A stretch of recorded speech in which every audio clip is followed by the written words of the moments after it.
The title of these talks that I'm giving here is Mind Over Mind. And I'm going into all the various problems which have to do with the control of the mind. And so I might introduce what I'm going to say by saying it from different points of view. For example, if you're interested in communications, it will be the problem of feedback. Or if I may put it in theological terms, how does man follow the will of God if the will of man is perverse? The theologians say you cannot do this without having divine grace or the power to follow the will of God. How then do you get grace? Why is grace given to some and not to others? If I cannot follow the will of God by my own effort because my will is selfish, how will my will, which is selfish, be transformed into an unselfish will? If I cannot do it because I am already the selfish will, then grace must do it. If grace has not already done it, why not? Because I didn't accept it, but by definition I had no power to accept it because my will was selfish. Must I then become a Calvinist and say that only those people who are predestined to receive grace will be able to live the good life? Then we come back to the inadmissible position that people who live evil lives and do not get grace because they are not predestined to it out of the infinite wisdom of the Godhead, then God himself must be held responsible for their evil deeds. And so that is a nice little tangle. If I put this in the language of Oriental philosophy and religion, it would be something like this. The Buddha said that wisdom must come only from the abandonment of selfish craving or desire. One who abandons that desire attains nirvana, which is supreme peace, liberation. Nirvana means in Sanskrit blow out. That is, exhale the breath. The opposite, desire, is to breathe in. Now if you breathe in and hold it, you lose your breath. But if you breathe out, it comes back to you. So the principle here is, if you want life, don't cling to it. Let go. But the problem is, if I desire not to desire, is that not already desire? How can I desire not to desire? How can I surrender myself when myself is precisely an urge to hold on, to cling to life, to continue to survive? I can see rationally that by clinging to myself I may strangle myself. I may be like a person who has a bad habit, as a result of which he is committing suicide. And he knows that, but can't give it up, because the means of death are so sweet. So it all comes down to this basic question, that human beings have for a long, long time been concerned about transforming their minds. Is there any way in which one's mind can be transformed? Or is it simply a process which is nothing more than a vicious circle? I could ask, why have you come here this afternoon? What were you looking for? Would it be too presumptuous of me to say that you were looking for help? That you hoped you would hear somebody who had something to say that would be of help and relevance to you as members of a world which is running into the most intense difficulty.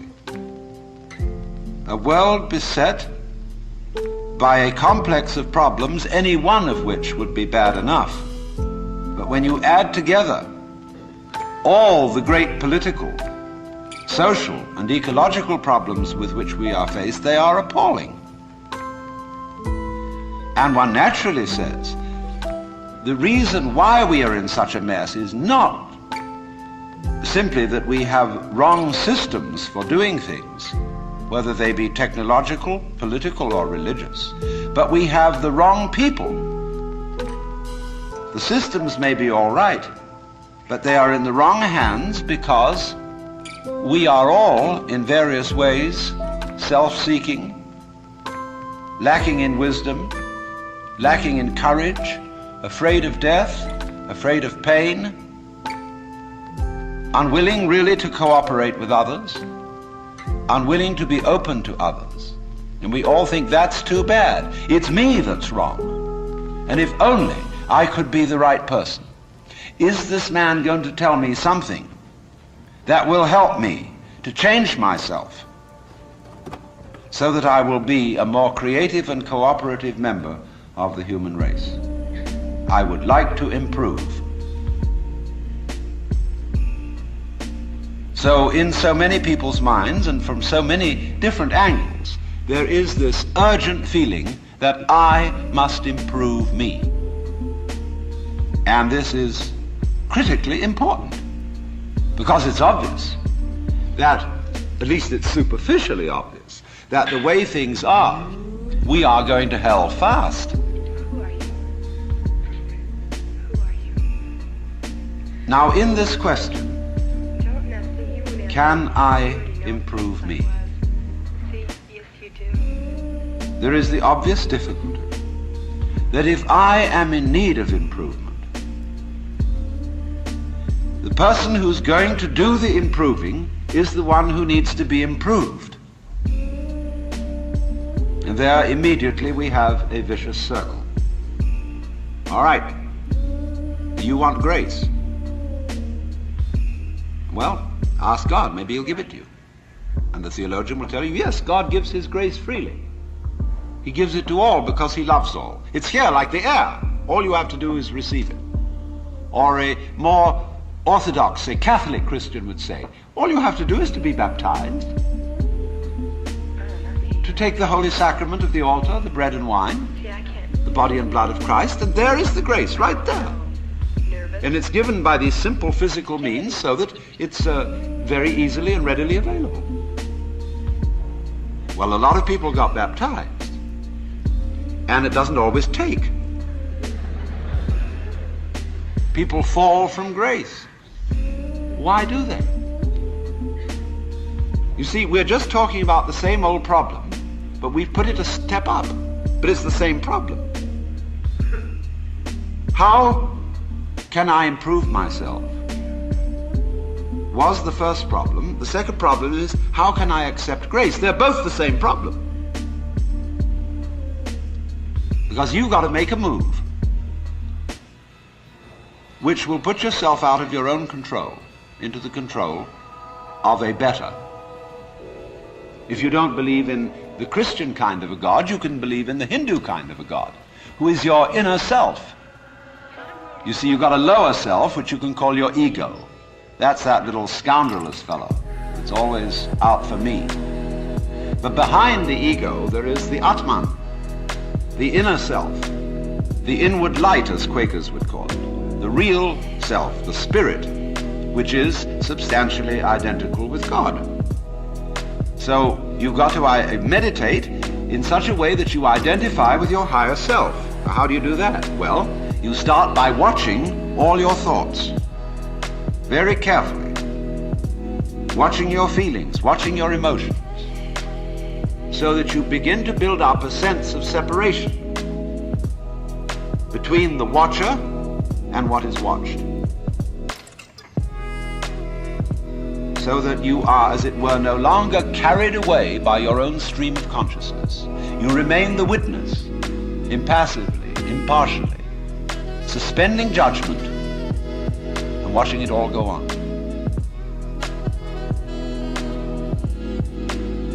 That seems to be something like progress.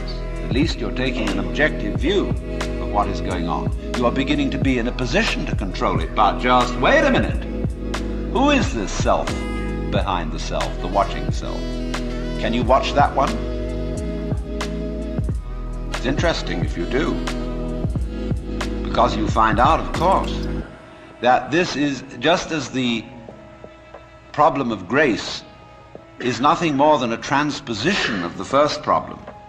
How am I to be unselfish? By my own power. It becomes, how am I to get grace by my own power? So in the same way, we find that the watching self, or the observing self, behind all our thoughts and feelings, is itself a thought. That is to say, when the police enter a house in which there are thieves, the thieves go up from the ground floor to the first floor. When the police arrive on the first floor, the thieves have gone up to the second, and so to the third, and finally out to the roof. And so when the ego is about to be unmasked, it immediately identifies with the higher self. It goes up a level. Because the religious game is simply a refined and highbrow version of the ordinary game. How can I outwit me? How can I one-up me? So, if I find, for example, that in the quest for pleasure, the ordinary pleasures of the world, food, sex, power, possessions, all this becomes a drag. And I think, no, it isn't there. So I go in for the arts, literature, poetry, music. And I absorb myself in those pleasures. And after a while, they aren't the answer. So I go to psychoanalysis, you see. And then I found out that's not the answer. I go to religion. But I'm still seeking what I was seeking when I wanted candy bars. I want to get that goodie. Only I see now that, of course, it's not going to be a material goodie. All material goodies fall apart. But maybe there's a spiritual goodie that's not going to fall apart. But in that quest, the quest is not different from the quest for the candy bar. Same old story, only you've refined the candy bar and made it abstract and holy and blessed and so on. So it is with the higher self. The higher self's your old ego. And you sure hope it is eternal, indestructible and all-wise. But then the great problem is how to get that higher self working. How does it make any difference to what you do and what you think? I know all kinds of people who've got this higher self going, practicing their yoga, but they're just like ordinary people, sometimes a little worse. And they can fool themselves. They can say, for example, well, my point of view in religion is very liberal. I believe that all religions have divine revelation in them.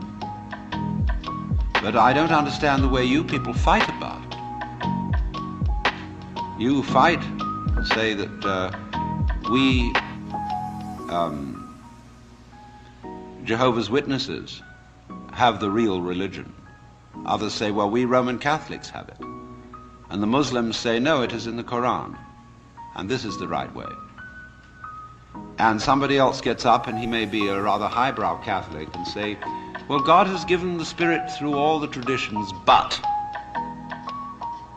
ours is the most refined and mature.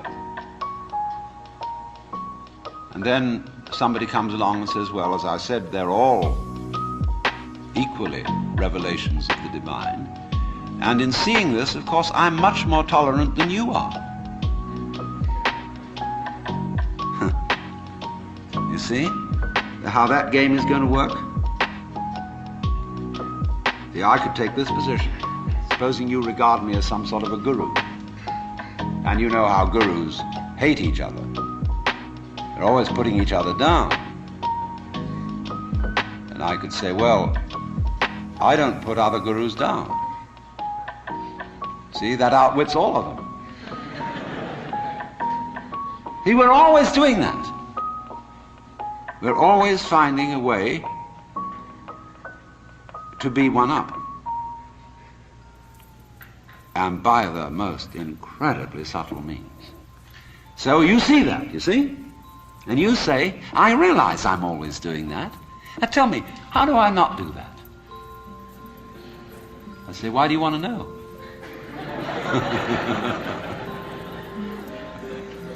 Well, I'd be better that way.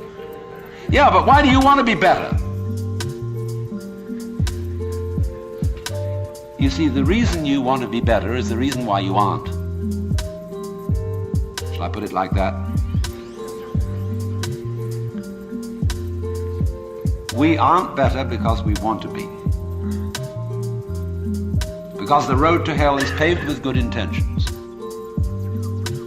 Because all the do-gooders in the world, whether they're doing good for others or doing it for themselves, are troublemakers. On the basis of kindly let me help you or you'll drown, said the monkey, putting the fish safely up a tree.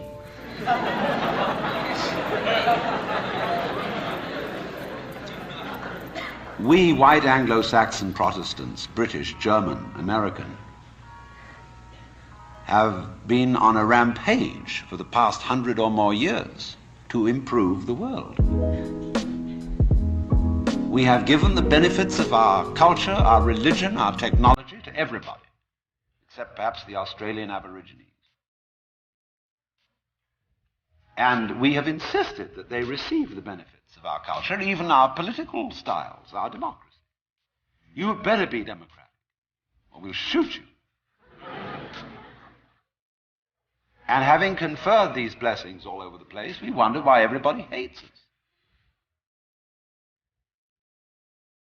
See, because sometimes doing good to others, and even doing good to oneself, is amazingly destructive. Because it's full of conceit. How do you know what's good for other people? How do you know what's good for you? If you say you want to improve, then you ought to know what's good for you. But obviously you don't. Because if you did, you would be improved. So we don't know. It's like the problem of geneticists, which they face today.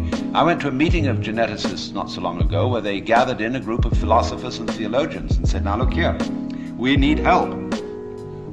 We now are on the verge of figuring out how to breed any kind of human character we would want to have. We can give you saints, philosophers, scientists, great politicians, anything you want. Just tell us, what kind of human beings ought we to breed? So I said, how will those of us who are genetically unregenerate make up our minds what genetically generate people might be? Because I'm afraid very much that our selection of virtues may not work. It may be like, for example, this new kind of high-yield grain which is made and which is becoming ecologically destructive. When we interfere with the processes of nature and breed efficient plants and efficient animals, there's always some way in which we have to pay for it. And I can well see that eugenically produced human beings might be dreadful, we could have a plague of virtuous people. Do you realize that? Any animal considered in itself is virtuous, does its thing, but in crowds they're awful. Like a crowd of ants or locusts on the rampage. They're all perfectly good animals, but it's just too much. I could imagine a perfectly pestiferous mass of 1 million saints. So I said to these people, look, there's the only thing you can do. Just be sure that a vast variety of human beings is maintained. Don't please breed us down to a few excellent types. Excellent for what? We never know how circumstances are going to change,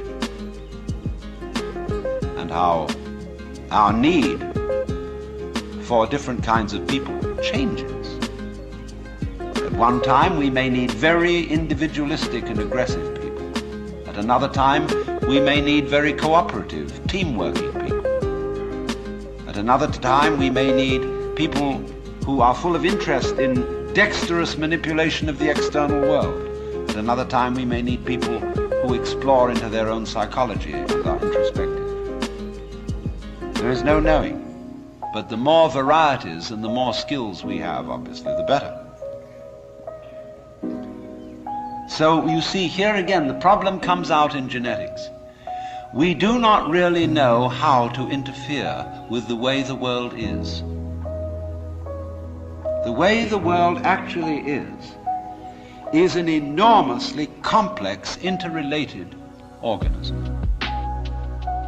The same problem arises in medicine because the body is a very complexly interrelated organism. And if you look at the body in a superficial way, you may see there's something wrong with it. Here's chickenpox. And there's spots that itch that come out all over the place. Well, you might say, well, spots are there, cut them off. So you kill the bug. Well, then you find you've got real problems. Because you have to introduce some bugs to kill the bug.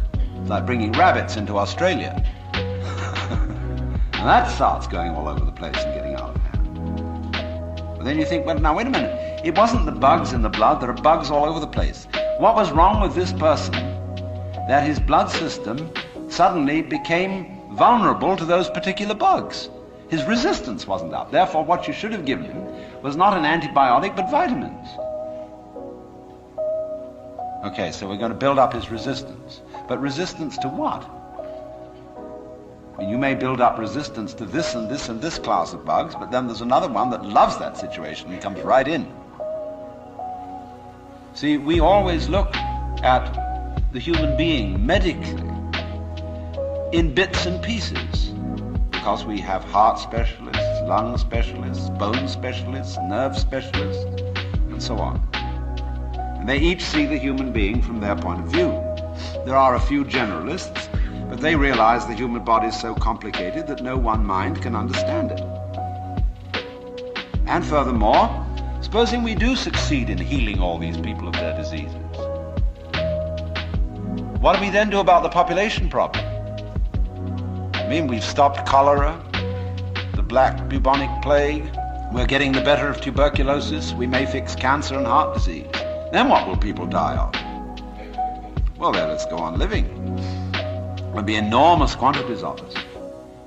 Then we have to fix this birth thing. Pills for everybody. Then we find, what are the effects, the side effects of those pills? What are the psychological effects upon men and women of not breeding children in the usual way?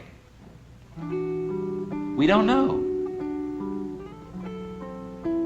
And what seems a good thing today, or yesterday, like DDT, turns out tomorrow to have been a disaster.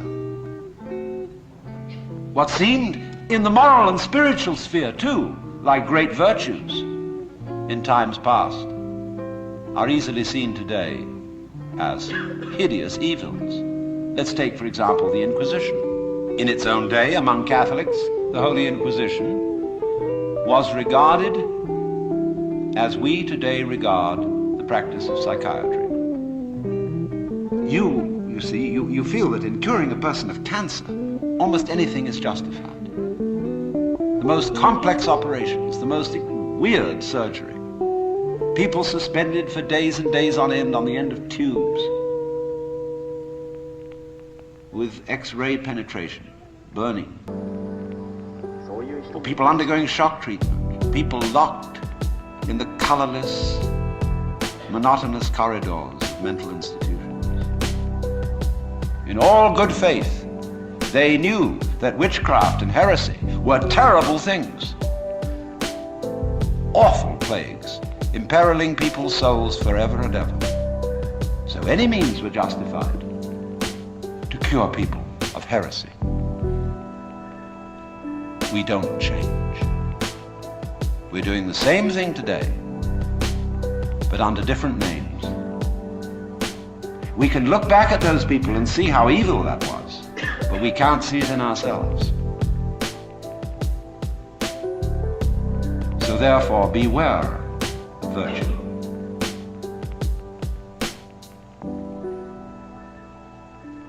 Lao Tzu, the Chinese philosopher, said, "The highest virtue is not virtue, and therefore really is virtue. But inferior virtue cannot let go of being virtuous, and therefore is not virtue." Translated in more of a periphrastic way, the highest virtue is not conscious of itself as virtue, and therefore really is virtue. Lower virtue is so self-conscious that it's not virtue. In other words, when you breathe, you don't congratulate yourself on being virtuous. But breathing is a great virtue. It's living. When you come out with beautiful eyes, blue or brown or green as the case may be, you don't congratulate yourself for having grown one of the most fabulous jewels on earth. So it's just eyes. And you don't account it a virtue. To see, to entertain the miracles of color and form. You say, oh, that's just... But that's real virtue. Virtue in the sense, the old sense of the word, a strength, as when we talk about the healing virtue of a plant. That's real virtue. But the other virtues are stuck on. They're ersatz, they're imitation virtues. And they usually create trouble. Because more diabolical things are done in the name of righteousness. And be assured that everybody of whatever nationality or political frame of mind or religion always goes to war with a sense of complete rightness. The other side is the devil. Our opponents, whether in China or Russia or Vietnam, have the same feeling of righteousness about what they're doing as we have on our side. And the plague on both houses. Because, as Confucius said, the goody-goodies are the thieves of virtue, which is the form of our own proverb, the road to hell is paved with good intentions. So in a way, the moral, or the immoral, of these considerations is that if you are really aware of your own inner workings, you will realize there's nothing you can do to improve yourself. Because you don't know what better is, in any case. And you, who will do the improving, are the one who needs to be improved. And this also goes for society. We can change society. We can get enormous enthusiasm going out of the idea that there is a revolution afoot and that this revolution is going to set everything to right. Do you know a revolution that ever set anything to right? Whether the revolution came from the left wing or from the right wing, the best forms of government that have ever existed in the world are those which muddled through, where they didn't have any very clear setup of control, but they muddled along.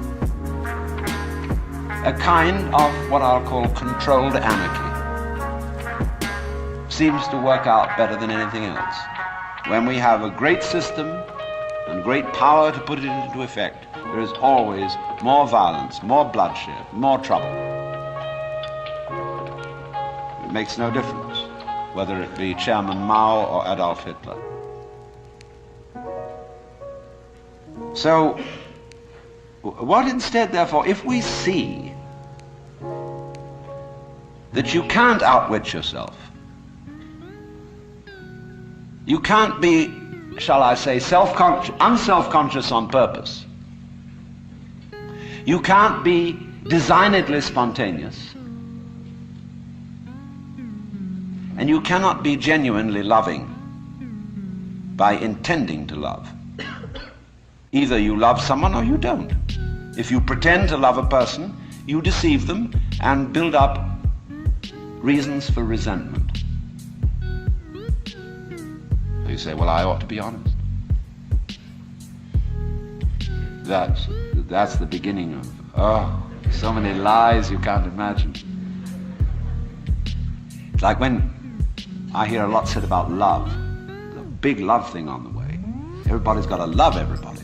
Everybody sings songs about love. Do you know what I do? I buy a gun and bar my door, because I know there's a storm of hypocrisy brewing. So, let's look at this thing from another point of view, which you will at first think highly depressing. Let's supposing we can't do anything to change ourselves. Suppose we're stuck with it. Now that is the worst thing an American audience can hear. There's no way of improving yourself, because every kind of culture in this country is dedicated to self-improvement. Let's take jogging, that deplorable practice. It's a very nice thing to run and to go dancing across the hills at a fast speed. But these joggers are shaking their bones and rattling their brains, running on their heels. And because there's a grimness about it, it's determinately good for you. See? Why do you go to school?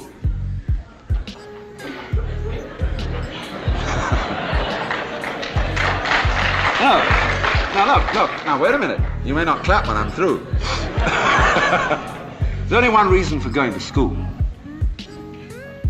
And that is that somebody's got something here, whether it's a professor or a library, that you want to find out. That you are incredibly interested in. How to write Chinese characters, or how to understand botany. And you would like to know. You're just interested in flowers. And you would like to find out everything there is to be known about them. That's the point of coming here. Or you might like to know how to practice yoga. There are courses now being offered at UCLA on Kundalini Yoga for credit. Pretty funny when I think back 10 years. But the whole point of coming to school is that you're interested in something. You don't come to improve yourself. But the trouble is that the schools got the wrong idea. They gave people honors for learning. And the reward for studying French should be the ability to speak French and enjoy reading French and having fun with French people. But when you get a degree for it, then the degree becomes the point in a game of one-upmanship. And of course, one-upmanship is the main business of the educational community today. You learn all the rules of how to be a good professor. It's instructive to go to a professional professor's meeting. In my field, which is philosophy, you go to a congress of philosophers, and you'll find when they all get together in the bar or in the restaurant in somebody's room, the one thing they don't talk about is philosophy. It is very bad form indeed to show interest in philosophy among your colleagues. The same is exactly true in clergy gatherings. They don't talk about religion. What they both talk about is politics. Church politics and academic politics. Because it's bad form to be brilliant on a faculty, because it outclasses your colleagues. Therefore, faculty people tend to cultivate a studied mediocrity. And you've got to watch out for that. I mean, if you get mobs of students coming to your lectures, you get pretty black looks from your colleagues. And then, of course, there's a whole world of one-upmanship in research and publication of learned papers. What's the relative quantity of footnotes to basic text, and footnotes on footnotes, and the various ways of making your bibliography painfully accurate. And it's endless.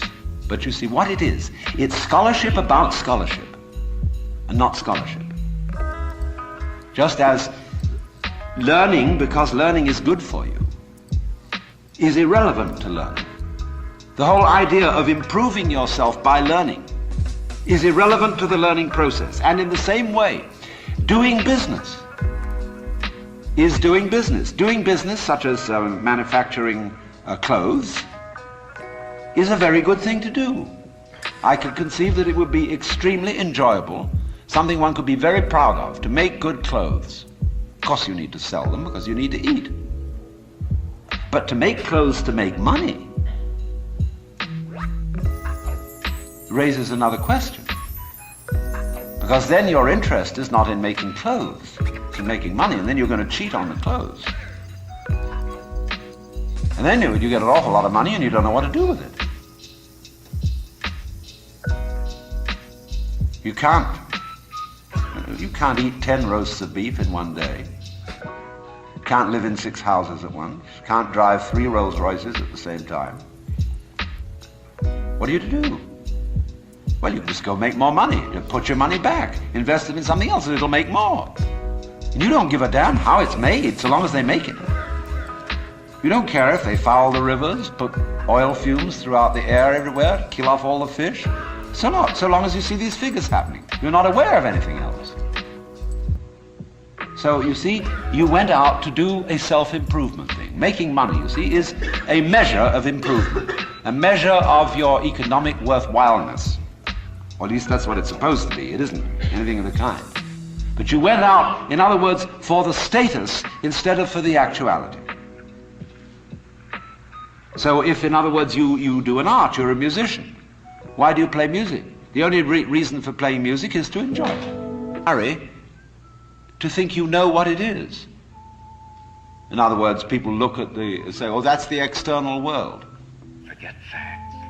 Forget Oh? How do you know? Forget everything that seems real. The whole thing, from a neurological point of view, is a happening in your head. Trust. Believe. That you think there is something outside the skull is a notion in your nervous system. There may or may not be, but it's a notion in your nervous system. You think this is the material world. Well, that's somebody's philosophical idea. Or maybe you think it's spiritual. That too is somebody's philosophical idea. This real world is not spiritual. It is not material. The real world is simply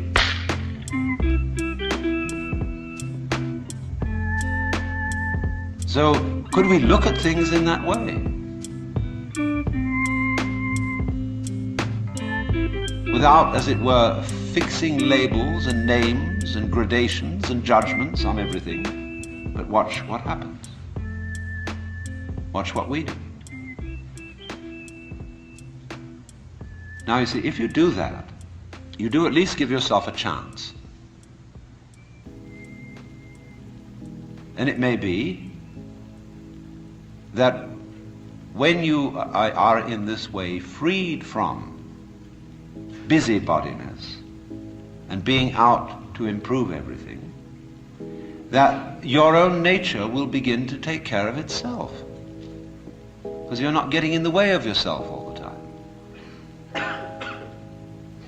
You will begin to find out that the great things that you do are really happenings. For example, no great genius can explain how he does it. Yes, he said, I have learned a technique to express myself. Because I had something in me that had to come out, I had to know how to give it out. So if I were a musician, I had to learn how music is produced. That means learning to use an instrument or learning a technique of musical notation or whatever it may be. If I want to describe something, I have to learn a language so that others can understand me. I need a technique. But then beyond that, I'm afraid I can't tell you how it was that I used that technique to express this mysterious thing I wanted to show you. If we could tell people that, we would have schools where we would infallibly train musical geniuses, scientific miracle minds. And there would be so many of them, we wouldn't know what to do with them. Geniuses would be a dime a dozen. And then we would say, well, these people are after all not very ingenious. You know, PhDs, how many of them are there? Because what is fascinating always about genius is the fellow does something we can't understand. He surprises us. But you see, just in the same way, we cannot understand our own brains. Neurology knows relatively little about the brain, which is only to say that the brain is a lot smarter than neurology. Yes, there is this, which can perform all these extraordinary intellectual and cultural miracles. But we don't know how we did it. We did.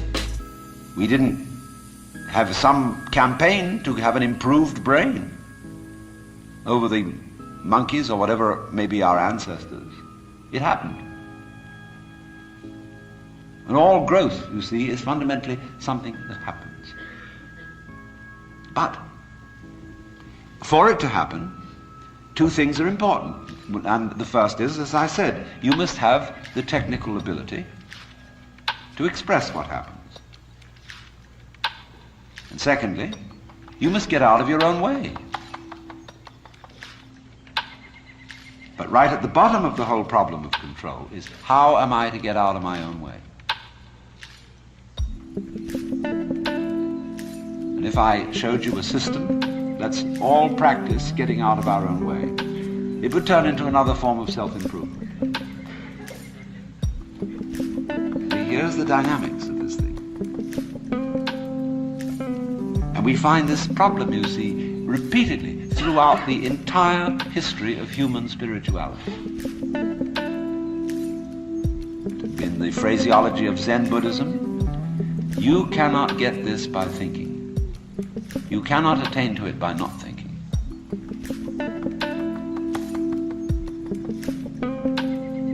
It is only, you see, as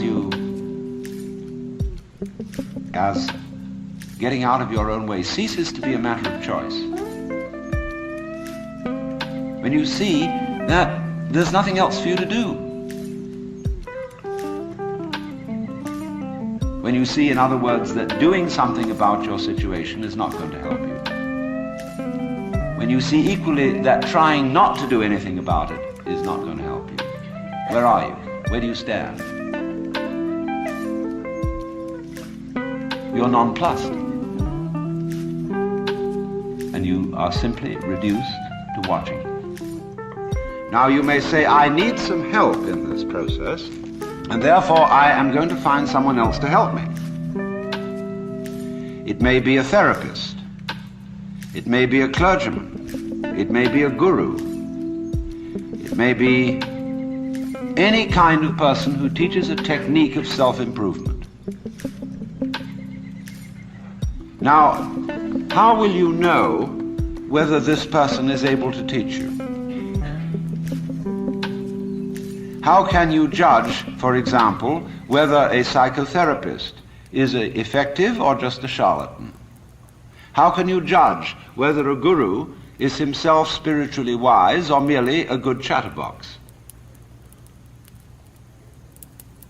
Well, of course, you ask your friends, you ask his other students or patients, and they're all, of course, enthusiastic. You have to be enthusiastic when you've bought something expensive. If you bought an automobile which turned out to be a lemon, it's very difficult to admit that it was a lemon and that you were fooled. And it's the same when you buy a religion or an expensive operation. But what people do not sufficiently realize is that when you pick an authority, whether it's a psychotherapeutic one or a religious one, you chose it. In other words, that this fellow or this book or this system is the right one is your opinion. And how are you competent to judge? After all, if you're saying to this other person or other source, I think you are the authority, that's your opinion. So you cannot really judge whether an authority is a sound authority unless you yourself are a sound authority. Otherwise you may just be being fooled. You may say, for example, I believe that the Bible is the Word of God. All right, that's your opinion. I know the Bible says it's the Word of God, but it's your opinion that the Bible is not lying. The church says the Bible is the Word of God, but it's your opinion that the church is right. You cannot escape from that situation. It's your opinion. So you see, when you select an authority who will help you to improve yourself, it's like hiring the police out of your tax money and putting them in charge of seeing that you obey the law. I mean, can't you take care of yourselves? I mean, is this the land of the free and the home of the brave, or isn't it? But you see, nobody seems to want to be in charge of themselves because they feel they can't do it. As St. Paul said, to will is present with me, but how to do good I find not. For the good that I would, I do not, and the evil that I would not, that I do. So, there at once, we are in difficulty. Because trying to improve yourself is like trying to lift yourself up into the air by tugging at your own bootstraps. And it can't be done. Now, there are all sorts of ways in which religious people try to explain that it can be done. I referred already to the grace of God. They say, no, you can't do the job yourself, because the improving you is the one that needs to be improved. Therefore, you have to say, God, help me. Now, of course, that God exists is your opinion. That God will answer your prayer is your opinion. And your idea of God is your idea of God. If you bought somebody else's script, you bought it. Maybe your mother and father talked to you about God in a very impressive way. But basically, you bought their idea. And if you're a father yourself, I'm a grandfather now, I've got 5 grandchildren. And I know I'm as stupid as my own grandfather must have been. You know, I am one. I sit there in the position which they look at, think, whoa, wowee, that's an important man. I know that. I'm just like anyone else. So I hope my children are not believing things on my authority, because it's always their authority. If I look impressive and make big noises at them, they've just been taken in.